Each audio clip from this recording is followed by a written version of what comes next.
Resume करते हैं recording. Last class में जो हमारा चल रहा था उसी सेक्शन को देखते हैं यार। लास्ट क्लास में मैंने आपको लाइन और एलिप्स के बारे में थोड़ा बहुत बता दिया था।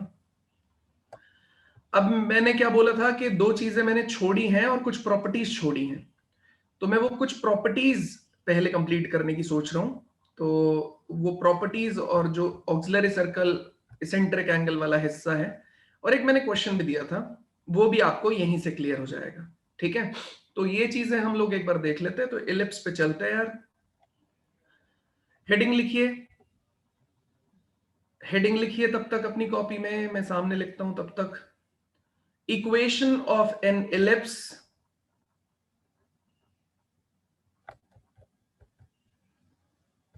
equation of an ellipse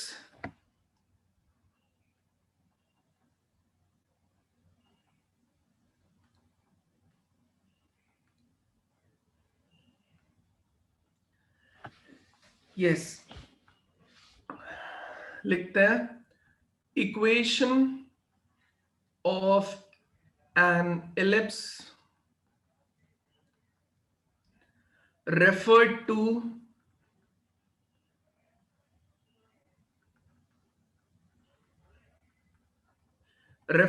perpendicular lines.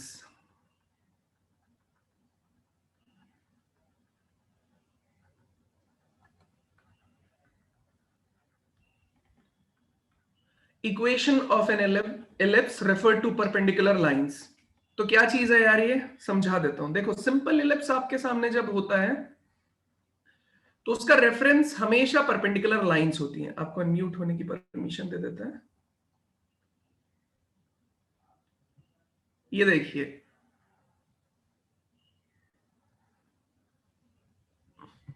ये देखिए, इसका रेफरेंस हमेशा परपेंडिकुलर लाइंस होती है। कौन सी परपेंडिकुलर लाइंस होती हैं? देखिए, एक्स एक्सिस और वाई एक्सिस। तो अगर आपने कोई रैंडम पॉइंट चूज किया, मान लेते हैं आपने चूज किया एक्स कॉमा वाई,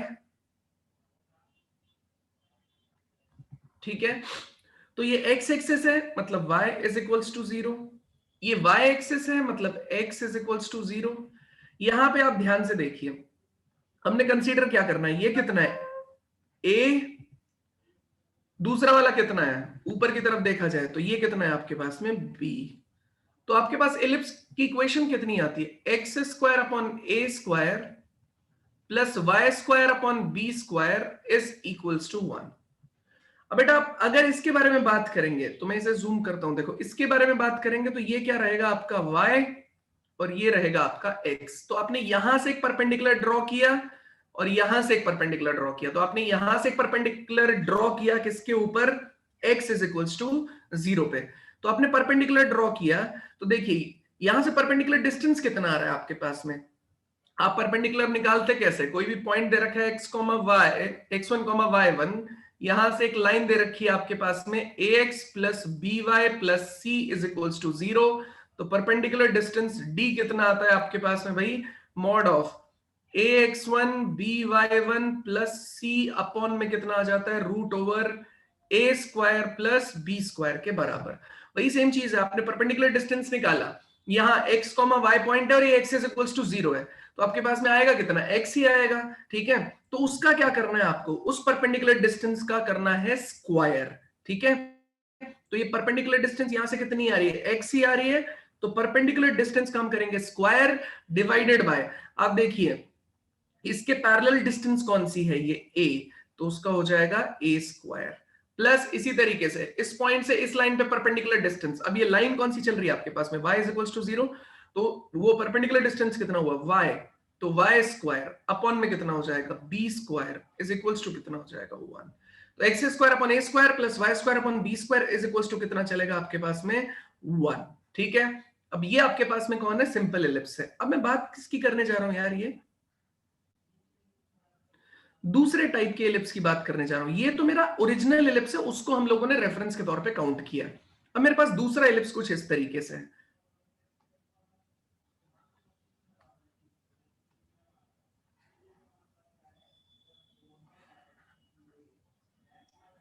ठीक है, ये दूसरा एलिप्स है मेरे पास, ये कुछ इस तरीके से है।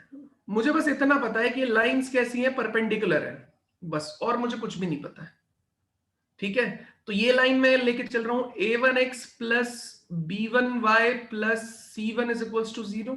ये लाइन में लेके चल रहा हूं a2x plus b2y plus c2 is equals to 0। यहां से लेके चल रहे हैं ये परपेंडिकुलर डिस्टेंस, और यहां से लेके चल रहे हैं हम लोग ये परपेंडिकुलर डिस्टेंस। ये पॉइंट कितना है आपके पास में x, y।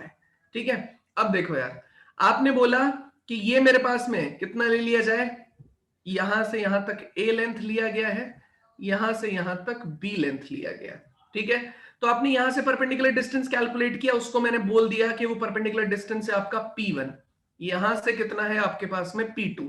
तो आपने परपेंडिकुलर डिस्टेंस पहले यहां से इस लाइन का निकाला, वो कितना हो जाएगा p1, उसका स्क्वायर अपॉन में कितना हो जाएगा a स्क्वायर। दोनों लाइंस एक दूसरे के परपेंडिकुलर थी भाई। ठीक है, p1 square upon a square plus यहां पे कितना हो जाएगा p2 का स्क्वायर अपॉन में कितना हो जाएगा आपका b square is equals to कितना चल रहा होगा 1।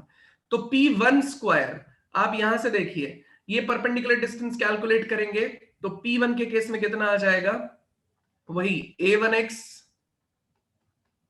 प्लस b1y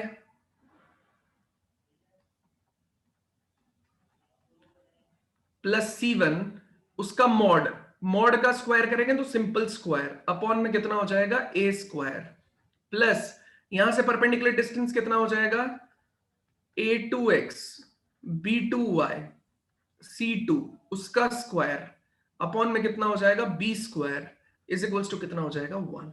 ठीक है, तो ये चीज इसके लिए चलेगी। तो मतलब आप जब भी इलिप्स की इक्वेशन निकालते हैं और उसमें दो परपेंडिकुलर लाइंस दे रखी होती हैं, तो हम क्या करते हैं, हमें बस क्या पता होना चाहिए, ये मेजर एक्सिस और माइनर एक्सिस की लेंथ पता होनी चाहिए। इस परपेंडिकुलर लाइन की आप क्या निकालेंगे, डिस्टेंस, उसका स्क्वायर करेंगे। देखो एक्स वाई था तो यहां पे x और y गया है, x1 y1 होता तो x1 y1 जाता। ठीक है, इसी तरीके से यहां पे भी x और y गया है, तो ये चीज का ध्यान रखना है। a1x plus b1y plus c1 उसका square upon a square, a2x plus b2y plus c2 उसका square upon b square is equals to कितने के बराबर रहेगा, 1 के बराबर रहेगा। कोई दिक्कत है किसी को किसी भी तरीके से तो प्लीज बताइए। यहां तक किसी को भी कोई प्रॉब्लम है तो प्लीज बताइए, अदरवाइज मैं एक क्वेश्चन दे रहा हूं, सॉल्व करके दिखाइए मुझे। बोलो बेटा, कोई दिक्कत किसी को, कोई परेशानी? हाँ सर। नोट कर लिया? हाँ सर। बड़े आगे? Yes sir. चलिए, find the equation of the ellipse.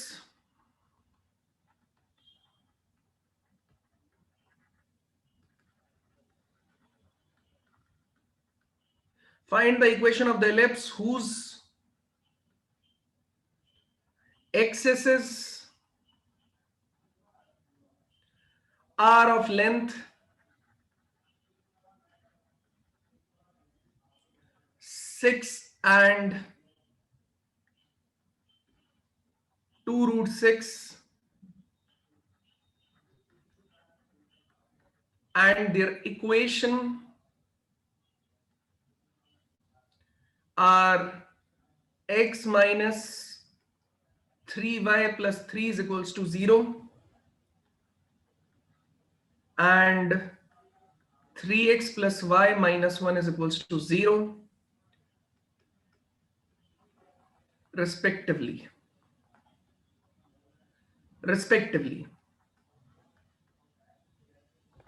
ठीक है, सॉल्व करना है आपको, जल्दी ट्राई कीजिए।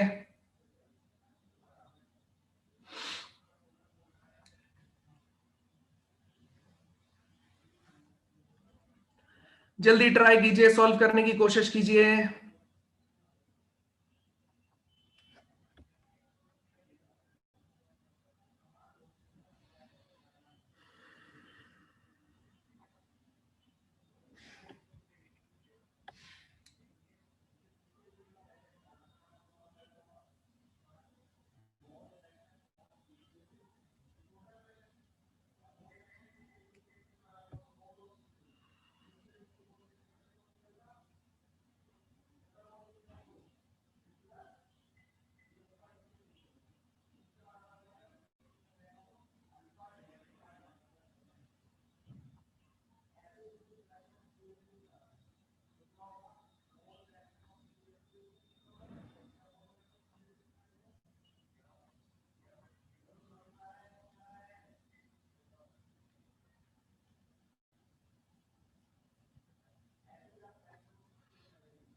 डन।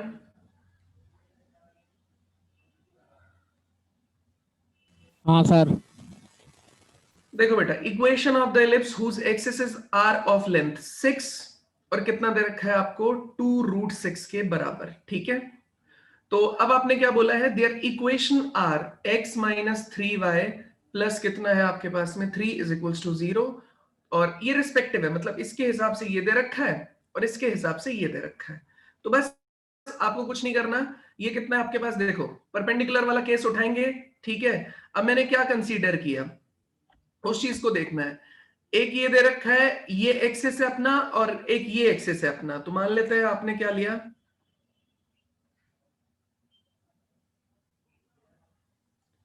आप कोई भी इक्वेशन किसी के हिसाब से लो, इसने क्लियर बोला हुआ है कि इसके हिसाब से ये है और इसके हिसाब से ये है। तो देखो एक्सेस मतलब क्या है, पूरा दे रखा होगा उसने, मतलब उसने यहां से यहां तक की पूरी लेंथ आपको मान लेते हैं 6 दे रखी है, और यहां से यहां तक की लेंथ कितनी दे रखी है आपको भाई, यहां से यहां तक, ये पॉइंट से ये पॉइंट तक की पूरी लेंथ उसने क्या दे रखी है, 2√6 दे रखी है, ठीक है। तो ये कितने के बराबर, ये 3 के बराबर है, और ये कितने के बराबर है, ये √6 के बराबर है, मतलब ये वाला हिस्सा कितने के बराबर, √6 के बराबर है। बस इतना सा टास्क आपको करना है, परपेंडिकुलर डिस्टेंस उठाओ, ठीक है। परपेंडिकुलर डिस्टेंस कौन सा है, जैसे मान लेते हैं इसका उठाया आपने, ठीक है। तो ये कितना हो जाएगा आपके पास, ये यहां से देखेंगे ऑपोजिट वाला, ध्यान दो, देखो इस क्वेश्चन में ध्यान देना, अगर इसने ए ये यूज किया है, ठीक है, तो इस लाइन के लिए इसने एक्सिस डिस्टेंस दे रखा है, मतलब अगर ये लाइन इसने लिया है, इस लाइन के लिए ये एक्सिस डिस्टेंस है, तो मतलब ये बना कैसे है, ये इस तरीके से बना हुआ है, ध्यान से, बस यही ध्यान देने वाली बात है इसमें, कि मतलब अगर आप लाइन चूज कर रहे हैं x minus 3y plus 3 is equals to 0, तो जो एक्सेस डिस्टेंस है वो कितना ले रखा है, यहां से 6 ले रखा है। अगर आप लाइन चूज कर रहे हैं यहां से यहां तक का हिस्सा, तो एक्सेस डिस्टेंस कितना है, ये है 3x plus y minus 1 is equals to 0, तो ये कितना चल रहा है, यहां से ये चल रहा होगा 2√6, यहां से यहां तक ये 2√6 चल रहा होगा। मतलब जब मैं ये x, y पॉइंट कंसीडर करूंगा, तो उससे जब मैं ये डिस्टेंस कैलकुलेट करूंगा तो √6 लूंगा, और जब मैं ये डिस्टेंस यूज करूंगा तो मैं 3 लूंगा, तो इसे मैं P1 बोल देता हूं, इसे मैं P2 बोल देता हूं, ये हो गया 3, और ये कितने के बराबर, √6। तो मैं बोल रहा हूं आपको P1 का square, P1 square divided bye 3 उसका स्क्वायर प्लस P2 का स्क्वायर डिवाइडेड बाय P2 का स्क्वायर, अब कितना लिया जाएगा इसके साथ में, इसके पैरेलल कौन है, √6 इज इक्वल्स टू कितने के बराबर है, 1 के बराबर। बस P1 स्क्वायर P2 स्क्वायर उठा के डाल दो, तो P1 स्क्वायर वाला केस कितना है आपके पास में, यहां से देखिए परपेंडिकुलर डिस्टेंस कितना हुआ, 3x प्लस वाई माइनस 1 उसका होल स्क्वायर अपॉन में कितना है 3 का स्क्वायर, P2 का स्क्वायर अगर करेंगे तो x माइनस कितना हो जाएगा 3y प्लस 3 उसका स्क्वायर अपॉन में कितना है, इसका स्क्वायर लिखना था भाई, √6 का square, that mean 6 is equals to कितना हो जाएगा 1। बस इसे सॉल्व कर लो, इक्वेशन आ जाएगी। समझ में आया या नहीं समझ में आया, ठीक है। अगर कोई भी दिक्कत आपको आ फेस गया की सर समझ में। बताइए। आपको लग रहा है कि ये चीज मुझे नहीं समझ में आ रही है तो प्लीज मुझसे पूछिए, मैं आपको समझा दूंगा। डन, बढ़ू आगे। हाँ सर। नेक्स्ट हेडिंग लिखिए, नोट कर लिया सब लोगों ने, तो auxiliary circle and eccentric angle.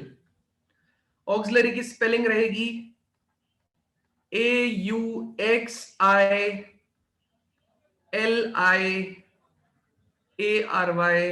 Auxiliary circle and eccentric angle.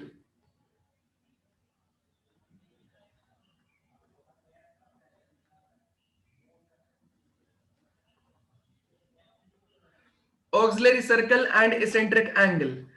अब ऑक्सिलरी सर्कल क्या होता है, पहले तो आप ये समझिएगा। देखो मान लेते हैं ये मेरा इलिप्स है,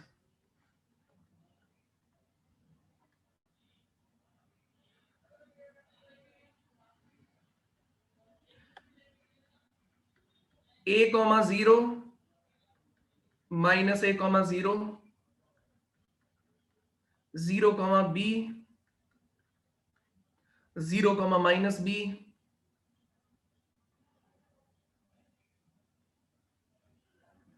तो मेजर एक्सिस को अगर मैं डायमीटर कंसीडर कर लूं, तो मेजर एक्सिस को हम लोगों ने क्या कंसीडर कर लिया है, डायमीटर। तो ये कितना रेडियस हो गया, ए। तो मतलब मेजर एक्सिस को के हाफ को अगर रेडियस ले लिया जाए तो वो चीज क्या कहलाएगी, आपका ऑक्सिलरी सर्कल। ठीक है, मेजर एक्सिस को डायमीटर मानते हुए जो सर्कल बनेगा that is our auxiliary circle. Ellipse पे ही बन रहा है ऑक्सिलरी सर्कल। तो इलिप्स की इक्वेशन कितनी हुई, x square upon A square plus Y square upon B square is equals to 1। और ऑक्सिलरी सर्कल की इक्वेशन कितनी हुई, x square upon A square plus Y square upon A square is equals to 1। तो x square plus Y square is equals to कितना हो गया, ए square. ये चीज कहलाएगी आपका ऑक्सिलरी सर्कल। तो ये कितना है, x square upon A square plus Y square upon B square is equals to 1। ये हो गया आपका इलिप्स। और एक्स स्क्वायर अपॉन ए स्क्वायर आपने क्या कर दिया, ए की वैल्यू को बी के बराबर कर दिया, मतलब बी और ए बराबर हो गया ना। ये बी आ रहा था, वो उठ के कितने के बराबर हो गया, ए के बराबर हो गया। तो ये अपना कहलाएगा कैसा, ऑक्सिलरी सर्कल। ये है आपका ऑक्सिलरी।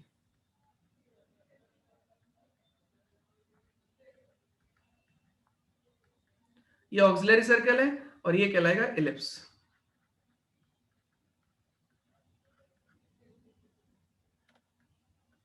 ठीक है, तो ऑक्सिलरी सर्कल हो गया, इलिप्स हो गया।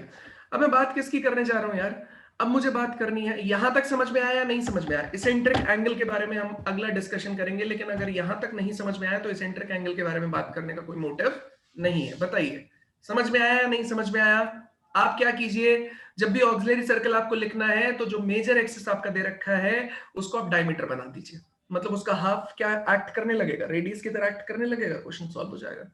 बताइए कोई डाउट है किसी को किसी भी तरीके से तो प्लीज बताइए। नो सर, क्लियर है। क्लियर है, चलिए आगे बढ़ते हैं। नेक्स्ट लिखिए इसेंट्रिक एंगल, मतलब पैरामीट्रिक कोऑर्डिनेट्स निकालने जा रहा हूं मैं। सर इसेंट्रिक एंगल आपने बोला था, एक बार सर्च कर लेना। हाँ क्या मिला, सर वो एक एंगल होता है जब हम एक पॉइंट लेते हैं एलिप्स पे और उसका semi major semi minor axis के साथ जो एंगल बनता है वो होता है। अच्छा चलिए मैं बता देता हूं।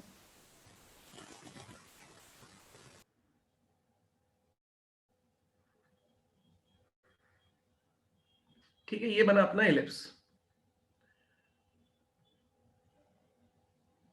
आपने इसके मेजर एक्सिस को क्या लिया, डायमीटर, और वहां से आपने बना दिया एक सर्कल। ये हो गया ऑक्सिलरी सर्कल। ठीक है,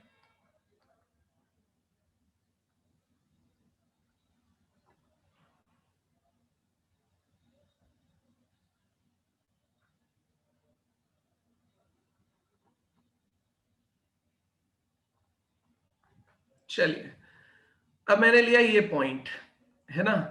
ये पॉइंट के हिसाब से देखो, एक लाइन ऐसे बनाई ऊपर से नीचे की तरफ, ध्यान से देखना।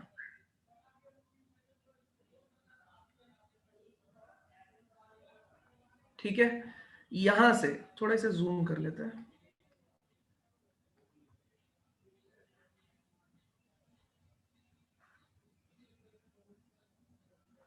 ठीक है, ये मैंने यहां से किया। अब सुनो ध्यान से, ये जो भी लाइन रहेगी इसका एक्स कोऑर्डिनेट हमेशा कैसा रहेगा, फिक्स। ठीक है, मतलब मान लेते हैं, अगर मान लेते हैं ये वाला एंगल थीटा बनाया गया है, ठीक है, ये वाला एंगल थीटा बनाया गया है, तो ये वाला एंगल भी थीटा ही रहेगा। मतलब ऑलमोस्ट जो ना ये एंगल के बीच में डिफरेंस बहुत थोड़ा सा रहता है। ठीक है, तो हम लोग जो कंसीडर करके चल रहे हैं ना वो पैरामीट्रिक कांस्टेंट को उसके हिसाब से कंसीडर करके चल रहे हैं। तो ये वाला एंगल लेते हैं थीटा। ठीक है, अब देखिए इक्वेशन क्या थी इसकी बताओ, x square plus Y square is equals to a square. ये हमारा ऑक्सिलरी सर्कल है। मतलब अगर मैं चाहूं तो इस पे कोऑर्डिनेट कितना हो जाएगा, इसका पैरामीट्रिक कोऑर्डिनेट हो जाएगा ए कॉस थीटा ए साइन थीटा। सही बात है या नहीं बात है, हाँ सर, हो जाएगा। अब तुम ध्यान से देखो, अगर मैं इसी के रिस्पेक्ट में, अगर इसी के इसेंट्रिक एंगल को यूज करते, इसी एंगल का रिफ्लेक्शन देखने को चाहूं, तो देखो ये लाइन का एक्स कोऑर्डिनेट तो फिक्स ही हो जाएगा। मतलब देखो ये ए कॉस थीटा है तो ये भी कितना हो जाएगा, ए कॉस थीटा। लेकिन इसका बी कोऑर्डिनेट शिफ्ट हुआ, क्योंकि देखो एक्स एक्सिस से आप क्या कह रहे हो, कितनी ऊंचाई है, ठीक है, वो चीज तो चेंज होगी ना, यहां से यहां तक अगर ए कॉस ए साइन थीटा था तो यहां से यहां तक कुछ और होगा। तुम बात कर रहे किसकी, इलिप्स की। तो x square upon A square plus Y square upon B square is equals to कितना हो जा रहा है, 1। तो आपने क्या बोला है कि आपने कंसीडर किया ए कॉस थीटा, तो एक्स की जगह पे डाल दीजिए ए कॉस थीटा, उसका हो जाएगा whole square divided by a square plus Y square upon कितना हो जाएगा, b square is equals to कितने के बराबर हो जाएगा, 1 के बराबर। तो आप देखेंगे ए स्क्वायर यहां से उड़ गया, तो ये हो जाएगा कॉस स्क्वायर थीटा। तो y square upon B square is equals to कितना हो जाएगा, 1 माइनस कॉस स्क्वायर थीटा। तो वाई स्क्वायर हो जाएगा कितना, b square times of 1 minus cos square theta. आप यहां से 1 माइनस कॉस स्क्वायर थीटा को कितना लिख देंगे, साइन स्क्वायर थीटा। तो y कितना हो जाएगा, b साइन थीटा के बराबर। तो y हो जाएगा आपके पास कितना, b साइन थीटा। तो ये हो जाएगा b साइन थीटा। तो ये मेरा हो जाएगा a cos थीटा, ये हो जाएगा मेरा b साइन थीटा। बताइए कोई दिक्कत है किसी को किसी भी तरीके से, तो प्लीज बताइए। ये हो गया a cos theta a sine theta, ये हो जाएगा a cos theta b sine theta. बताइए किसी को कोई डाउट है किसी भी तरीके से, तो प्लीज बताइए।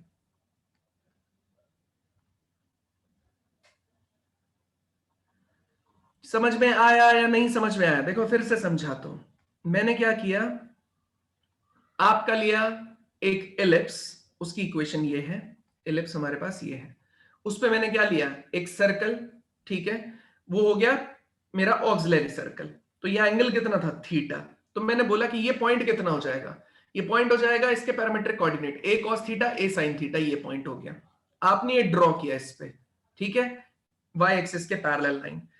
तो ये पॉइंट इस पे a cos थीटा, तो ये वाला पॉइंट कितना हो जाएगा, a cos थीटा।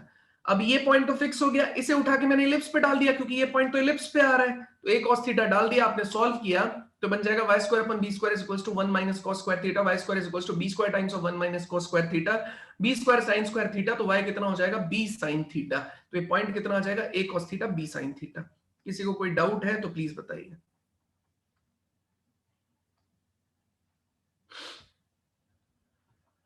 कोई क्लियर है डाउट है, सर ये। समझ गए। हाँ सर। तो ये जो कोऑर्डिनेट रहेंगे, मतलब आप ध्यान से देखिए, इसके केस में x square upon A square plus Y square upon B square is equals to कितना है, 1। A greater than b choose किया गया है, तो इसके पैरामेट्रिक कोऑर्डिनेट्स रहेंगे आपके पास में A cos theta B sin theta. अब मेरा क्वेश्चन आपसे है कि चलिए ये चीज ए ग्रेटर देन बी के लिए है, ठीक है, फर्स्ट पार्ट। सेकेंड पार्ट के बारे में बात करता हूं मैं, ए लेस देन बी। ए लेस देन बी अगर होता है तो पैरामेट्रिक कोऑर्डिनेट क्या होंगे, बताइए।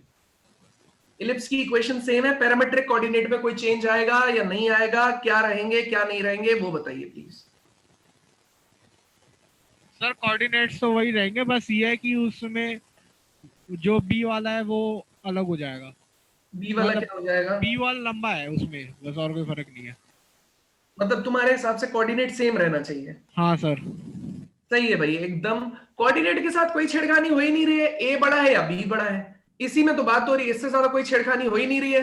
तो सीधा सीधा आपने कितना बोल दिया, ए लेस देन बी के केस में आपने बोल दिया, ये कितना हो गया, A cos theta B sin theta ही रहेगा, बस एक में बी बड़ा है दूसरे में बी छोटा है। बस इतना सा टास्क है, पैरामेट्रिक कोऑर्डिनेट दोनों ही केसेस में सेम रहेंगे। तो इसेंट्रिक एंगल क्या हुआ, इसेंट्रिक एंगल वो एंगल हुआ जिसके कॉरेस्पॉन्डिंग आप ये पॉइंट कैलकुलेट कर रहे हो। तो अगर ये ए ले रहे हैं तो ये ए डैश है, ठीक है, मतलब आपने क्या किया है, इसके सेंटर को मिलाया है इसके साथ में, ठीक है। वैसे बाद में जाके तुम देखोगे कि सेंटर को मिलाती हुई लाइन एक्स एक्सिस को कहीं पे भी मिलाएगी, तो जो एक्स एक्सिस के साथ एंगल बन रहा होगा इसका, ठीक है, इस लाइन का जो आपने इसको मिलाया है, तो जो कोऑर्डिनेट देने का काम करता था पैरामेट्रिक कोऑर्डिनेट आपके सर्कल के केस में, वही एंगल यहां पे इसेंट्रिक एंगल कहलाता है, ठीक है। तो ये एंगल कैसा है आपका, इसेंट्रिक एंगल। कोई दिक्कत है किसी को किसी भी तरीके से, तो प्लीज बताइए, नहीं तो आगे बढ़ते हैं नेक्स्ट सर क्लियर है। प्रॉपर्टीज की तरफ। नोट कर लीजिए जल्दी।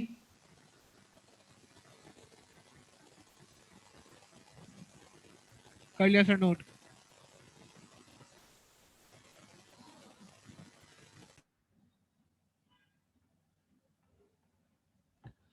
चलिए आगे बढ़ते हैं। नेक्स्ट हेडिंग लिखिए some important properties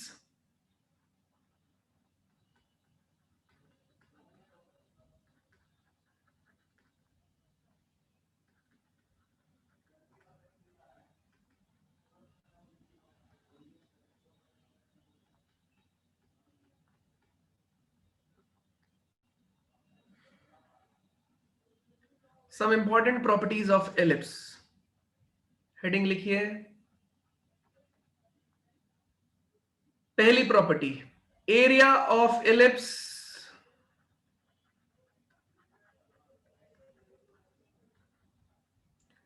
x square upon A square plus Y square upon B square is equals to 1 is pi a b. ठीक है, ये प्रॉपर्टी है area of ellipse x square upon A square plus Y square upon B square is equals to 1 is pi a b.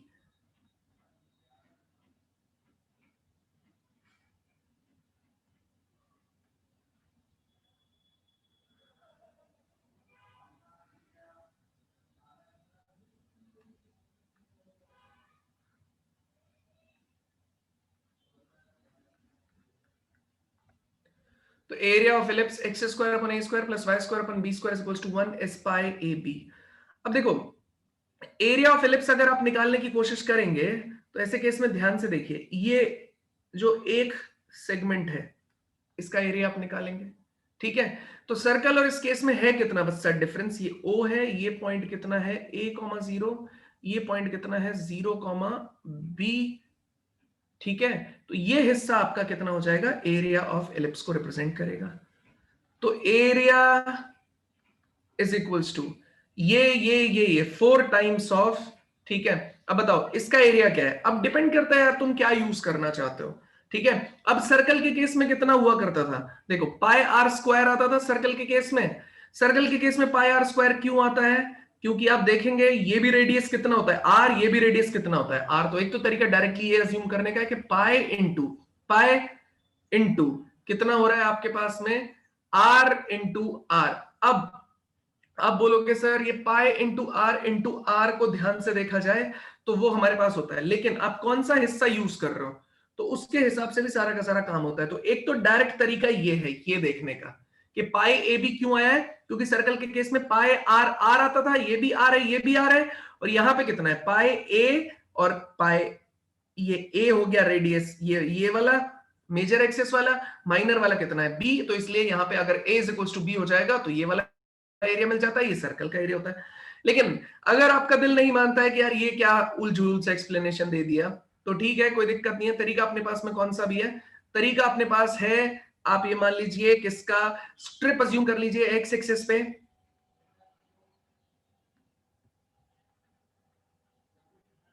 तो area is equals to 4 times of, अगर आप strip assume करते हैं x axis पे इस तरीके से, ठीक है, तो इसका एरिया हम इंटीग्रेशन का यूज करके भी कैलकुलेट कर सकते हैं। ठीक है, तो इंटीग्रेशन के केस में कितना हो जाएगा, 0 टू a गए आप, डेफिनेट इंटीग्रेशन लगाया, इस जगह से हम लोग यहां तक गए 0 टू a। अब कौन सा यूज कर रहे हैं आप उसको पूरा ध्यान से देखिए।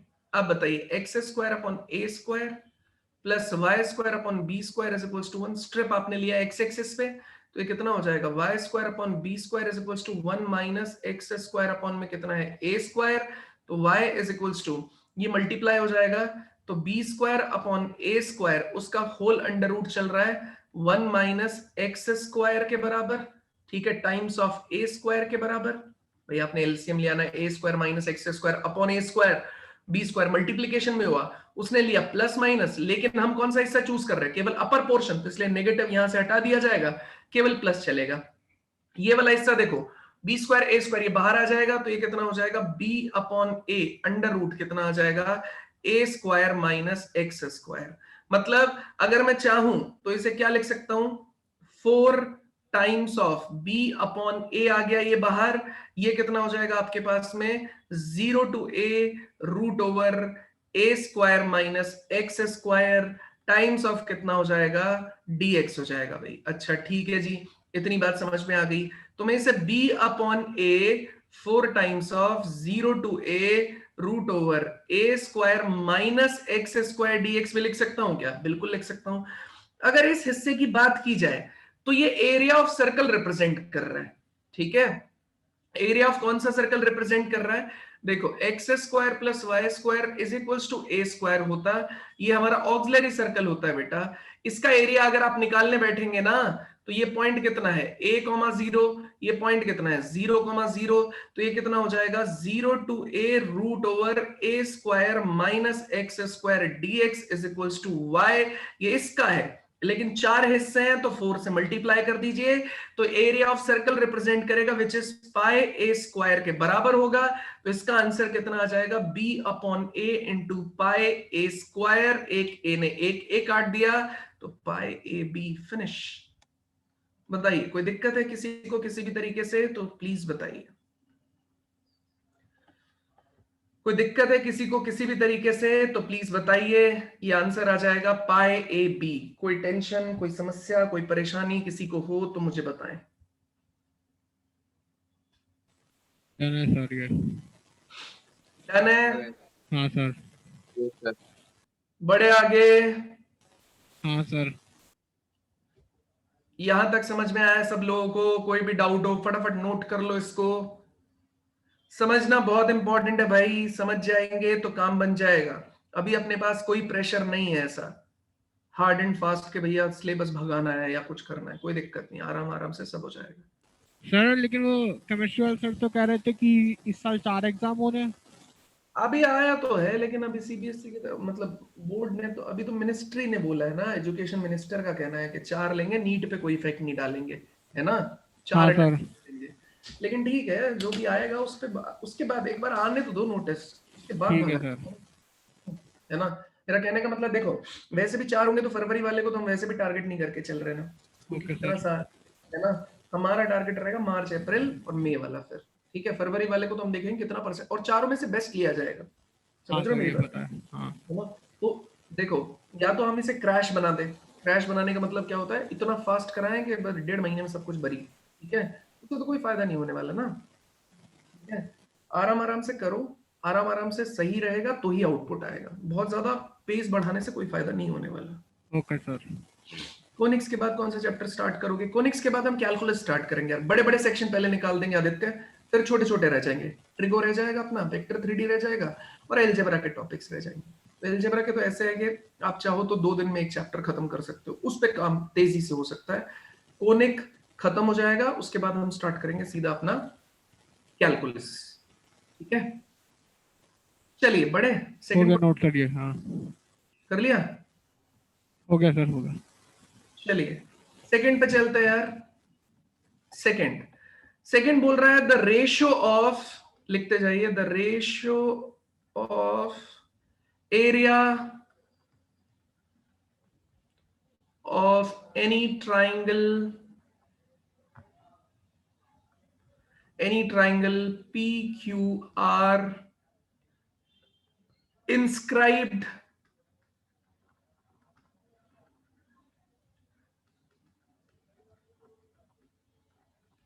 in ellipse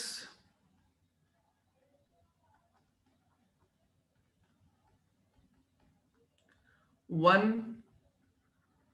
and that of triangle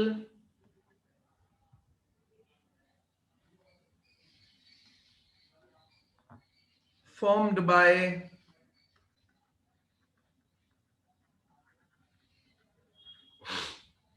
corresponding points on the auxiliary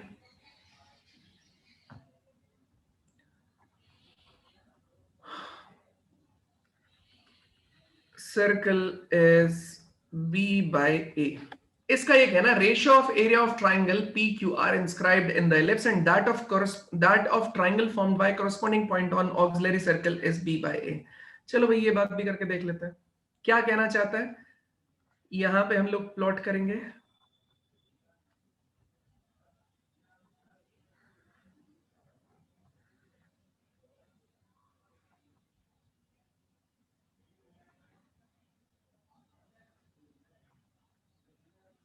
ठीक है, अब इसने बोला पी क्यू आर, तो हमने पी पॉइंट लिया,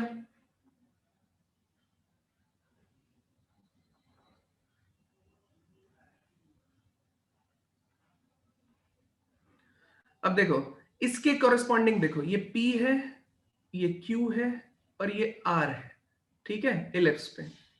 P के रिस्पेक्ट में हमने बोला यहां पे P डैश आया, Q के रिस्पेक्ट में मान लेते हैं यहां पे हमने Q डैश लिया, ठीक है, R के रिस्पेक्ट में मान लेते हैं यहां पे हमारा R डैश आया, ठीक है, इसको मिलाते हैं हम लोग।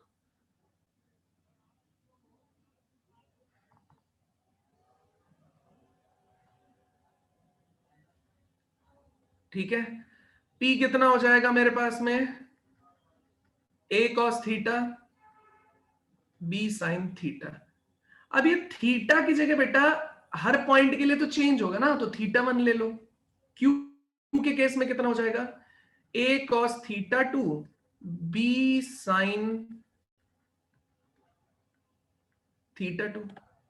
R कितना हो जाएगा, A cos theta 3 B sin theta 3, ठीक है।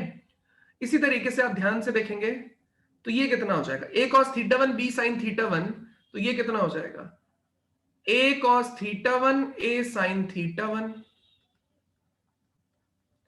ये कितना आ जाएगा, A cos theta 2 B sin, sorry A हो जाएगा A sin थीटा 2, और ये कितना हो जाएगा A cos theta 3 A sin theta 3।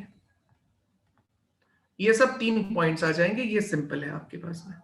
तो बस आगे का काम सिंपल है भाई, ये सब कुछ हमने निकाल लिया, ये किस पे आ गया, ऑक्सिलरी सर्कल पे, और ये आ गया इलिप्स पे। तो इसने क्या बोला है, area of triangle PQR inscribed in the ellipse and that of triangle formed by the corresponding point on the auxiliary circle। तो ठीक है भाई, एरिया ऑफ ट्राइंगल PQR कितना हो जाएगा, ये area of triangle PQR is, ये कितना आ जाएगा 1/2 टाइम्स ऑफ, P के केस में कितना हो जाएगा, P A cos theta 1 A sin theta 1 1, ये हो जाएगा A cos थीटा 2, मैं B यूज करना पड़ेगा क्योंकि ये किसका चल रहा है, PQR का चल रहा है, B sin theta 2 1 A cos theta 3 B sin theta 3 1 divided by 1/2 times of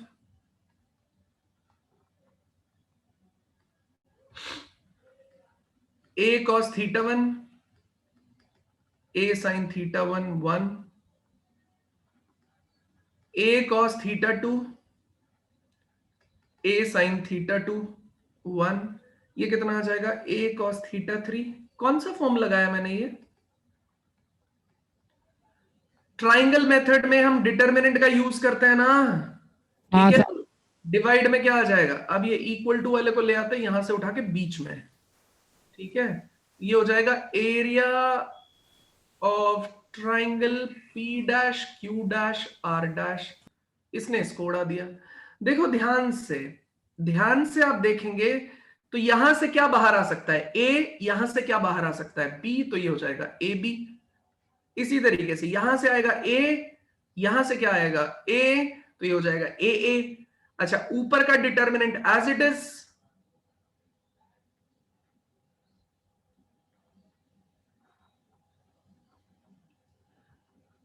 A हट गया तो cos थीटा 1, ऊपर वाला नीचे वाला एज इट इज हो जाएगा, cos theta 1 sin theta 1 1 cos theta 2 sin theta 2 1 cos theta 3 sin theta 3 1 upon, ये हो जाएगा cos theta 1 sin theta 1 1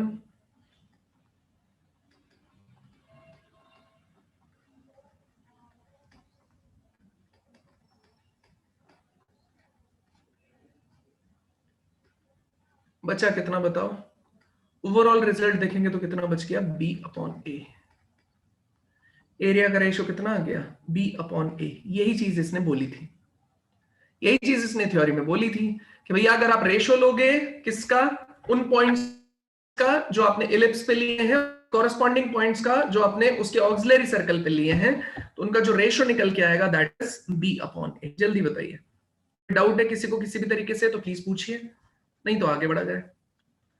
properties का मामला है, जल्दी खत्म करते हैं। आ गया समझ में सर। कोई दिक्कत किसी को किसी भी तरीके से तो प्लीज बताइए। नो सर, कोई दिक्कत नहीं है। बाकी लोग, मोहित, अजय, आ आदित्य, गए सर समझ में। आ गया समझ में? फटाफट नोट कर लीजिए। Yes sir. नोट कर लिया तो आगे बढ़ते हैं।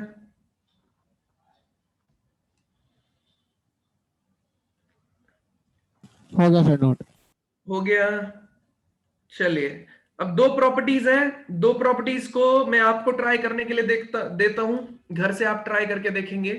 अगर नहीं होता है तो इनके प्रूफ्स मैं आपको कल कराऊंगा, नेक्स्ट क्लास में कराऊंगा। मतलब ये खुद से ट्राई इसलिए करने के लिए दे रहा हूं, सब कुछ लिख के दूंगा।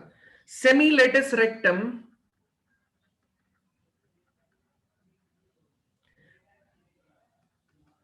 is harmonic mean of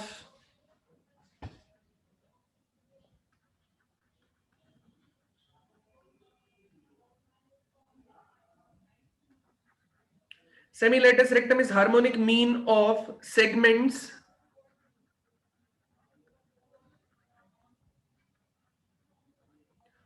of focal chord or 1 upon sp plus 1 upon sq is equals to 2a upon b square, a greater than b, where pq is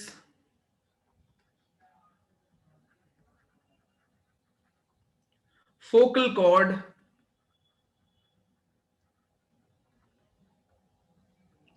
through focus s। मतलब ये हमें चीज बताने को बोल रहा है, PQ is focal chord through focus S। सही है।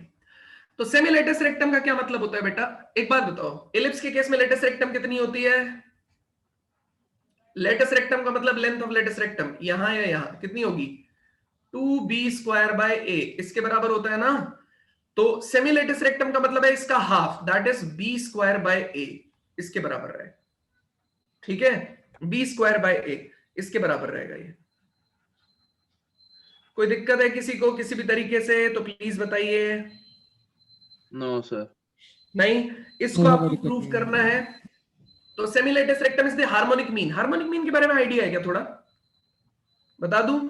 सर हार्मोनिक मीन का आपने बताया था कि अगर रेसिप्रोकल ले लेते तो एपी बन जाता है। बिल्कुल।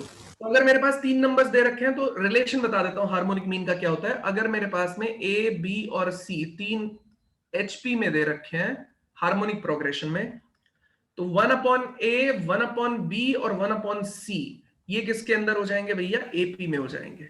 ठीक है, इसका मीन का मतलब है 2 टाइम्स ऑफ 2 इंटू ये वाला part is equals to 1 upon A plus 1 upon C. ये हार्मोनिक मीन होता है।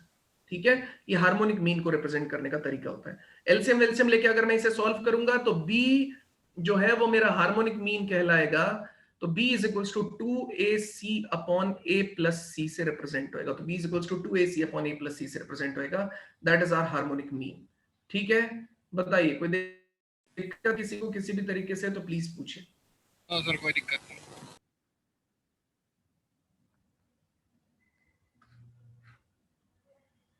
समझ गए? बढ़ू आगे?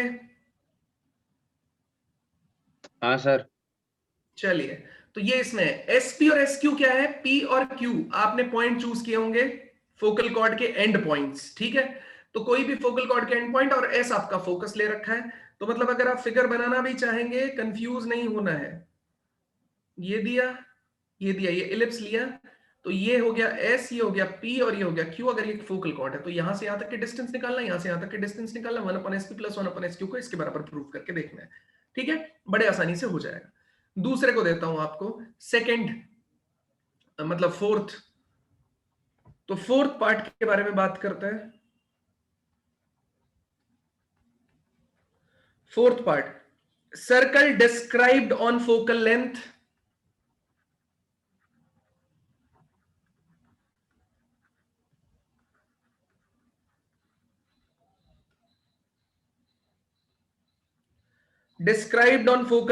as diameter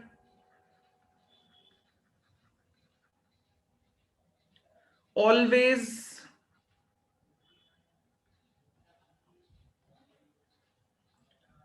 touches auxiliary circle.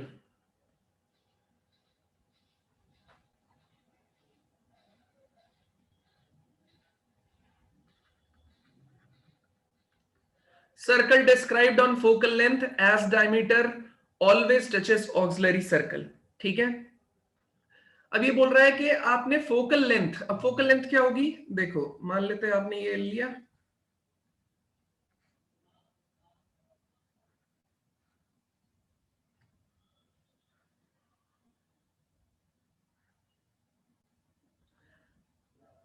ये फोकस लिया, ये यहां पे आपने लिया, ठीक है। अब ये फोकल लेंथ है, इस पे जो सर्कल बनाओगे आप, ठीक है, वो आपके ऑक्सिलरी सर्कल को भी टच करेगा, उसका ये कहना है। इसको तुम मैथमेटिकली प्रूव करोगे, ठीक है। जो सर्कल हमने फोकल लेंथ, फोकस से कोई भी रैंडम पॉइंट आपने चूज किया, ठीक है, उसको अगर डायमीटर मान के आपने सर्कल बनाया, तो ये आपके ऑक्सिलरी सर्कल को भी टच करेगा, ये इसका कहना है, ठीक है। ट्राई करना, अगर होता है तो ठीक है, नहीं होता है तो कोई दिक्कत नहीं है, आगे बढ़ते हैं, ठीक है। आप नहीं होता है तो ये दोनों का प्रूफ मैं करा दूंगा आपको। आगे बढ़ते हैं भाई, यहां तक नोट कर लो फटाफट, यहां तक नोट कर लो, आगे की तरफ बढ़ते हैं। तो कल हम लोगों ने देख लिया था डायमीटर, हमने देख लिया था डायरेक्टर सर्कल तक पूरा पोर्शन देख लिया था। नेक्स्ट है equation of tangent to the ellipse at a point, जल्दी नोट कर लो फटाफट। अब हम थोड़ी सी स्पीड पकड़ेंगे बेटा। अब स्पीड कैसे पकड़ेंगे, अब मैं आपको बार बार प्रूफ नहीं कराऊंगा, ठीक है, ये प्रॉपर्टी प्रूफ कराऊंगा, लेकिन मैं नहीं कराऊंगा क्या, कौन सी चीज अभी आपको समझ में आएगा। यहां तक नोट हो गया, बढ़ गया, बढ़ू आगे,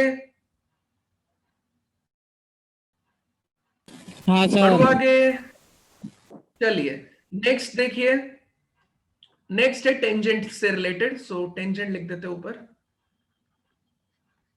ठीक है। तो इसका फर्स्ट पार्ट देखिए, ये क्या है, equation of tangent, equation of tangent to the ellipse, ellipse at point x1 comma y1, equation of tangent to the ellipse at point x1 comma y1, ठीक है, ये मेरे को निकालना है, ठीक है। तो बेटा ध्यान करो, एक बात बताओ, अगर एक सर्कल दिया होता था, उस पे एक पॉइंट पे आपको टेंजेंट लिखनी होती थी, तो आप क्या अप्लाई करते थे? equal to 0. बिल्कुल सही है। यहां पे अगर एक पैराबोला दिया होता था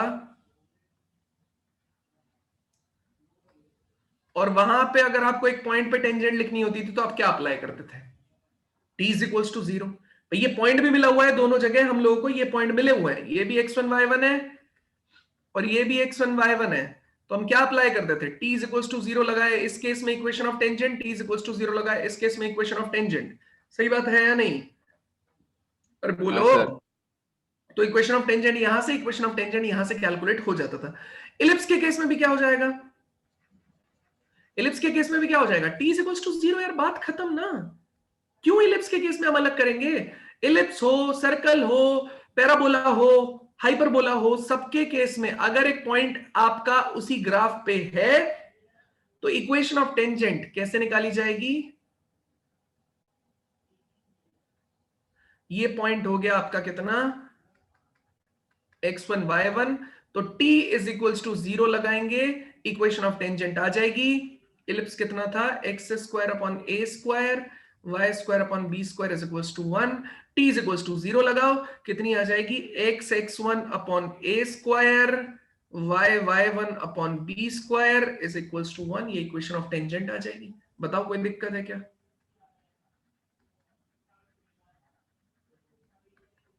बताओ किसी को कोई दिक्कत है किसी भी तरीके से तो प्लीज बताइए। दूसरे कोई दिक्कत नहीं है। नहीं है तो नोट कर लो सीधा, equation of tangent when the point is on the ellipse is calculated by t is equals to 0। बस सीधा काम खत्म, है ना। सेम चीज को एक्सटेंड करेंगे पैरामीट्रिक कोऑर्डिनेट के केस में, स्लोप के केस में, काम खत्म हो जाएगा आपका। फटाफट जल्दी जल्दी जल्दी जल्दी, टाइम नहीं अपने पास। बाकी सारी चीजें जो सर्कल में थी, देखो कॉर्ड ऑफ कॉन्टैक्ट इलिप्स में भी वही रहेगी, chord given at a middle point, वही गिवन मिडिल पॉइंट जो सर्कल वहां पे थी t इक्वल्स टू s1, यहां पे भी वही रहेगी। अगर पेयर ऑफ टेंजेंट कैलकुलेट करेंगे ss1 is equals to t square, वो यहां पे भी रहेगी। तो इसीलिए t वाला फॉर्मेट बताया था आपको। सिर्फ हम किस में ध्यान देंगे, रेक्टेंगुलर हाइपरबोला में मैं ये चीजें अप्लाई नहीं करता हूं। रेक्टेंगुलर हाइपरबोला में मैं इन चीजों को भी कैलकुलेट करता हूं, मतलब मैं आप सब लोग, बाकी सब जगह ऑलमोस्ट सेम है, इसीलिए चीजें आसान हो जाएंगी अब आपके लिए। आप रिलेट करते जाओगे, आसान होती जाएंगी चीजें। हो गया नोट, आगे बढ़े। हाँ सर। नेक्स्ट लिखो। इसलिए मैं बोल रहा था कि कल थोड़ा टाइम था, उतने में कर नहीं पाते। Equation of tangent, equation of tangent at point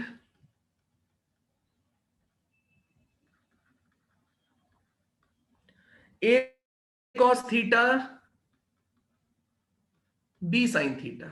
equation of tangent eight point a cos theta b sin theta, बताना जरा ये कौन सा पॉइंट है भैया। Parametric point. पैरामेट्रिक कोऑर्डिनेट मतलब वो रहेगा तो इलिप्स पे ही ना कहीं पे, तो सीधा t इज इक्वल्स टू 0 ठोको यार, कितना हो जाएगा x x1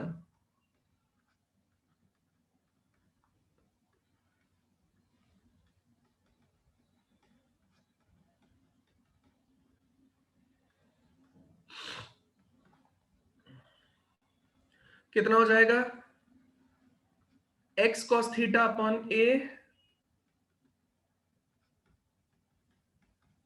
बात खत्म। बताइए कोई दिक्कत है किसी को किसी भी तरीके से तो बताओ, कोई टेंशन है। No sir. नहीं, चलिए नेक्स्ट हेडिंग लिखिए।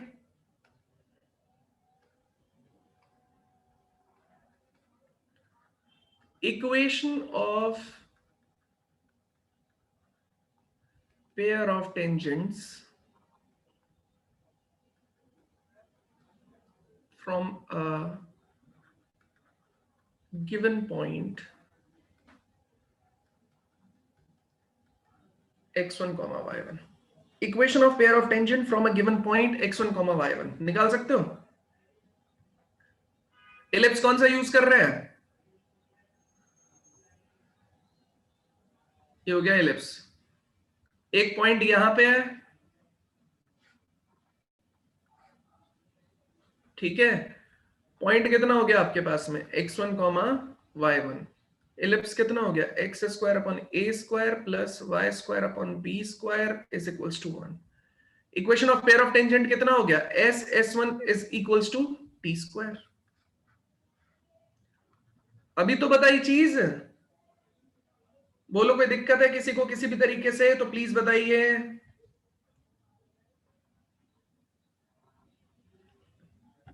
यहां तक कोई दिक्कत है किसी को किसी भी तरीके से तो प्लीज बताइए। एस निकालना आता है, S1 निकालना आता है, बिल्कुल। S कितना हो जाएगा एक्स स्क्वायर अपॉन ए square plus Y square upon B square minus 1। S1 कितना हो जाएगा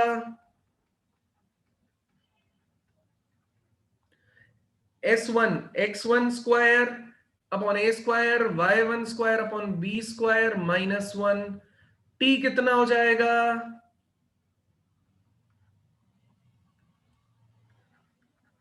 x x1 अपॉन ए square y1 upon B square minus 1, ये t हो जाएगा। बताइए कोई दिक्कत है किसी को किसी भी तरीके से तो प्लीज बताइए।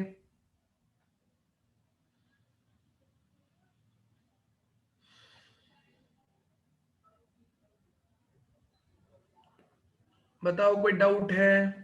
एक बढ़िया चीज देता हूं आपको सॉल्व करने के लिए, ट्राई करके दिखाओ। नो सर, कोई डाउट नहीं है।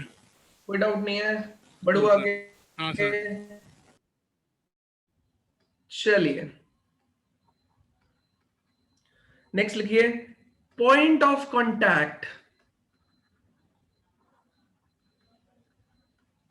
Point of contact where line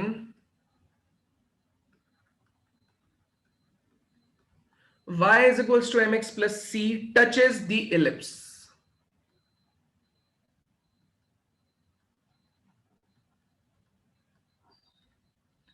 Point of contact where the line y is equals to mx plus c touches the ellipse. अब देखो ये क्या कहना चाहता है, पॉइंट ऑफ कांटेक्ट आपको कैलकुलेट करना है क्या है।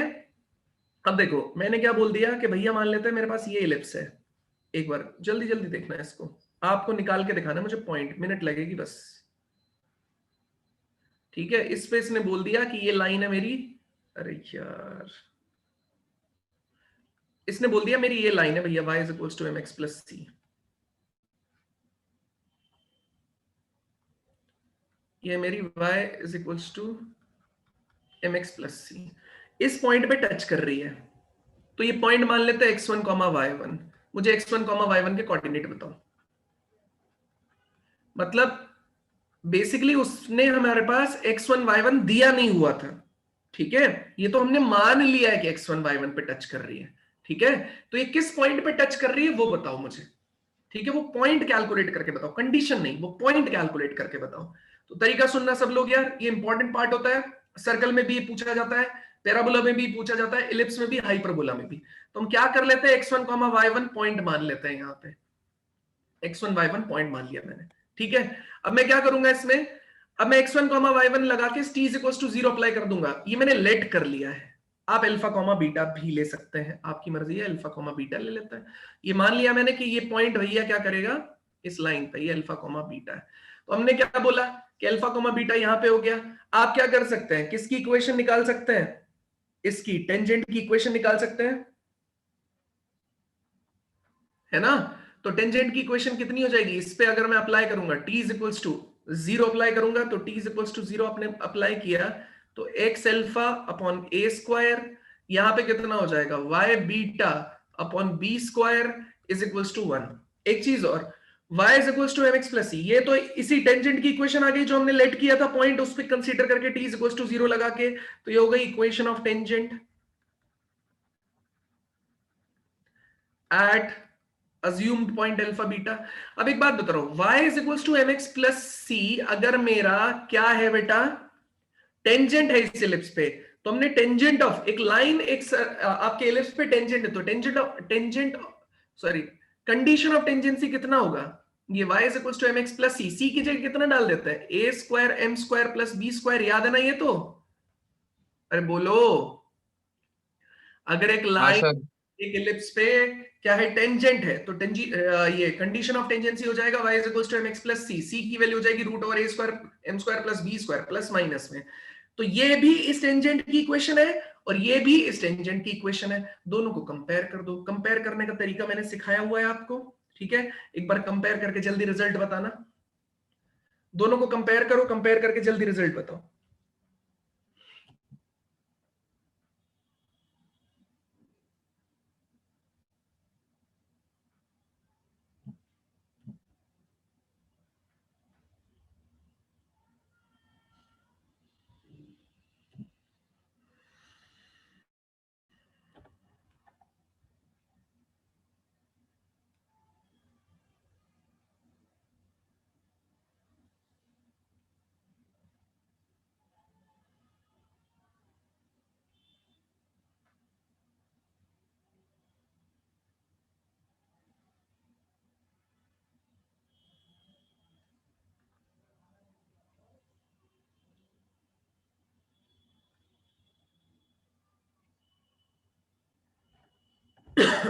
डन,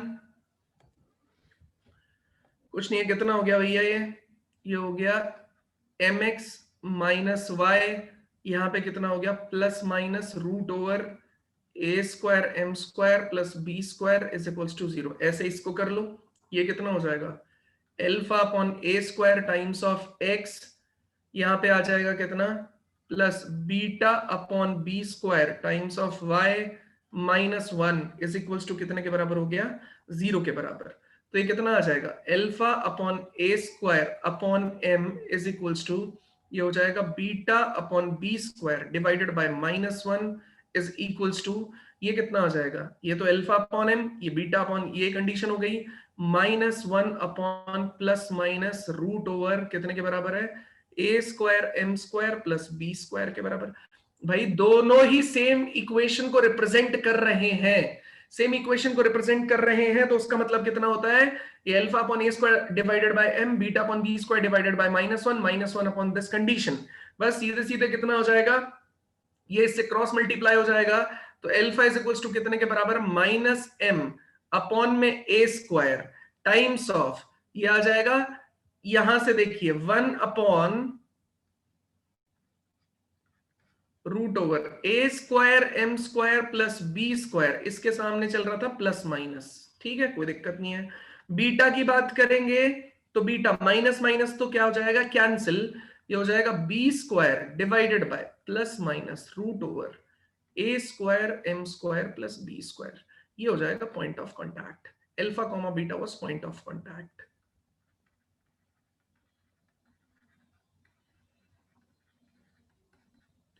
भाई मैंने क्या अप्लाई किया है, जिसको नहीं समझ में आया तो यहां देखो, दो लाइंस अगर मैं आपसे बोलूं कि भैया मेरे पास ये 1x 2y plus 1 is equals to 0 जो है वो x minus k y plus 1 is equals to 0 के बराबर है, ठीक है।